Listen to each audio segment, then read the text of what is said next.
مساء الخير على حضراتكم جميعا. ازيكم يا جماعه؟ عاملين ايه؟ اتمنى تكونوا بخير دايما ان شاء الله. النهارده يا جماعه انا جايب لكم معانا بريطاني النهارده بعد ما توجه للمغرب للزياره يا جماعه، وحب طبعا يزور المغرب ويتفقد طبعا الاحوال اللي هي السياحيه او الاماكن السياحيه اللي موجوده في المغرب. تخيلوا يا جماعه ان الراجل البريطاني لما توجه للمغرب في زياره يعني عاديه، قعد في المغرب وحب المغرب وفضل عايش في المغرب.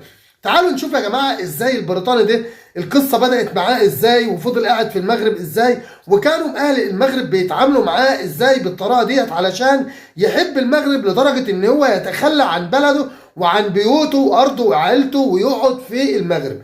فيلا بينا يا جماعه ندخل على الفيديو، بس هسيب الحكم لحضراتكم، ويا ريت ما تبخلوش عليا باللايك واشتراك في القناه. يلا بينا. Why Morocco? It's the question that I'm asked more than any other question. And that's because a lot of Moroccans want to leave the country. The reason they give is Moroccan mentality. This is a vague description for outdated views and old-fashioned moral values. Moroccans tend to see other countries, particularly those in the West, as being more open-minded, more free. So when they meet people from those countries who want to stay in Morocco, they're baffled. But I do want to stay in Morocco. And here's why. I could say I'm here for the weather. After all, this is mid-November and it's hotter than Greta Thunberg's temper. I could say I'm here for the views, or the delicious cheap food, or the warm, welcoming people, all of which is true. But let's be honest, you can get those things in other countries. I first came to Morocco in 2007. The following year, I would travel to Syria, and I thought having a short time in Morocco would be a nice welcome to the Muslim world. Let me talk a little bit about Syria. I promise you it's relevant as to why I am here in Morocco. I spent a lot of time in Syria, both before and during the conflict. This was a decade ago, when the talk was of the Arab Spring. This was a push from people for more social and political freedoms, more accountability, and less corruption. For those of us in the Middle East at the time, we knew that this was not a one-off event.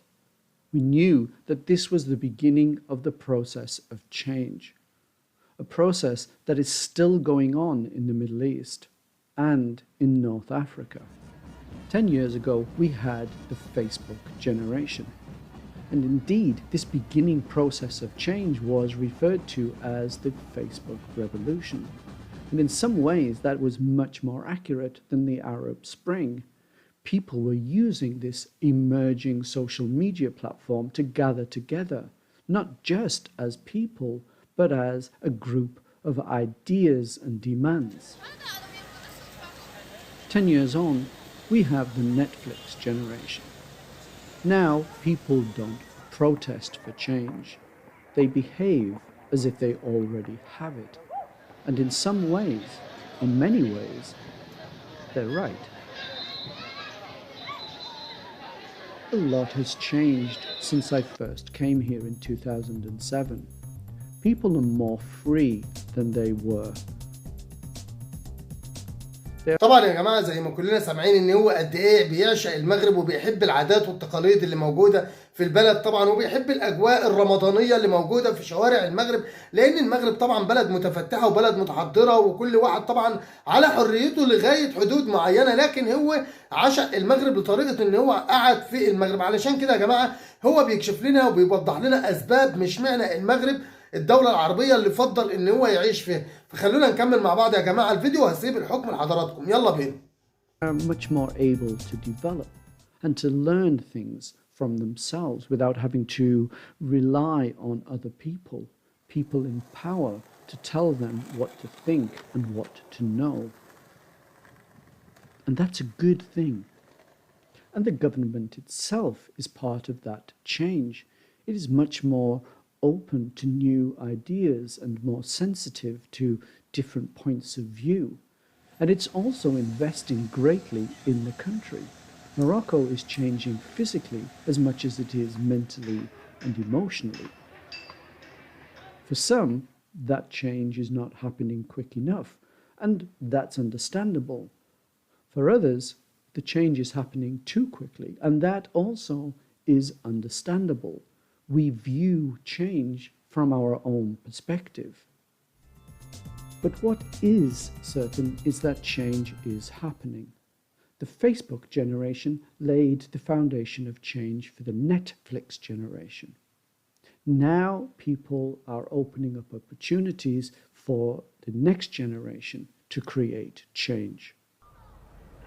I am so grateful that I was able to live in Syria during part of the Facebook revolution. Even at that time, I knew that this was part of history, something that was going to change the world forever. Now I'm living in Morocco and I'm witnessing the next stage of change. To be able to record that change, to document it, so that future generations get to understand how they got to be where they are, I find that exciting. It's a privilege and a pleasure and an honor to do. And in some ways, in many ways, it's what I feel I should do. And so that is why Morocco. Hello everybody. Today is Eid, the first day after Ramadan ends. And I have a little tradition that I do on this day that involves a bottle of water and going into the Medina. And I thought you'd be interested in coming along with me while I do this little traditional activity. It's a day when most of the shops are closed, apart from the cafes obviously. And it's also the day where you see most Moroccans wearing the traditional Moroccan costumes, the type of thing that people who have no idea what Morocco is really like imagine people wear every single day as they go to work riding a camel. Families get together, they pray, they eat, and they just spend a good time together. Usually lasts 2 to 3 days, the holiday, and then everything is back to normal. Okay, so here I am in the Medina, about to do my little traditional thing, and it's a very simple thing, but I take this opportunity to drink water in public for the first time in a month. Here we go.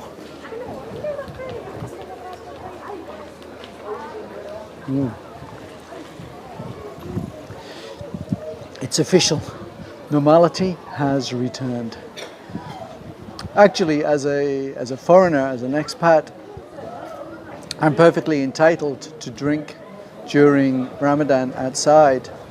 The famous Penal Code 222 is the thing that prohibits Muslims and Moroccans particularly from eating and drinking in public. I've been here for 6 years now, and one of the things that I've discovered is that Moroccans actually don't mind non-Moroccans drinking and eating in the street, and some people actually regard it as part of the suffering that they are supposed to go through. It's actually the expat community themselves who are very stringent about expats eating and drinking in the street. But anyway, that's all over now for another year. Well, actually, to be more exact, it's another 11 and a half months, because Ramadan comes forward about 12 days every year. Anyway, cheers.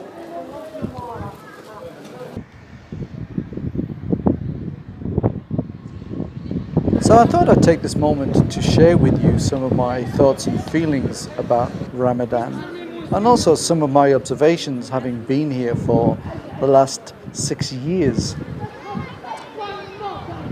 It may interest, maybe even surprise you to realize that in some ways I actually like Ramadan. In fact, I like it so much in some ways that I wish other nations outside of Islam would adopt some of its principles. I like the fact that it's a month long. You can do a lot in a month. One of the things that I've noticed about Moroccans during Ramadan is that they take this opportunity to change something about themselves that they don't like, to improve themselves. This is usually something physical, losing weight, just generally becoming more fit. They also use it to give up smoking, things like that. And because it's a month, they have the opportunity to do that. It doesn't take more than a month to break old habits and create new ones. And the fact that this is a month of self-improvement that is sanctioned and supported by the government, I think that's a great idea. Imagine how fantastic the world would be if every nation had a month where its people were encouraged and supported in self-improvement. So on that basis, I actually love Ramadan. One of my lasting visual memories of Ramadan is seeing an old man sat on a park bench reading a book. I don't think it was the Quran because the cover wasn't as ornate as it usually is when it's the Quran. But he was just sat there, so peaceful, so in his own world and that of the fictional characters he was reading about. So much at peace. And I just thought, yeah, this is actually the true essence of what Ramadan is about. So that much I really love. Having this inability to drink in public and eat does give you the sense of gratitude when you are able to then eat and drink again in public. And I guess that's what Ramadan is all about. It's taking that 1 month out of your everyday life to then be grateful for the things that you have during those 11 months. And that's no bad thing. And like I say, I wish there were many countries throughout the world that would adopt similar attitudes. There are some wonderful things about Ramadan. Anyway, to all people who have celebrated Ramadan, I wish you a very happy Eid. وبكده حضرات يكون وصلنا لنهايه الفيديو اللي معايا النهارده، واتمنى ان الفيديو يكون نال اعجاب حضراتكم، ويا ريت ما تبخلوش علينا باللايك واشتراك في القناه، والسلام عليكم ورحمه الله وبركاته.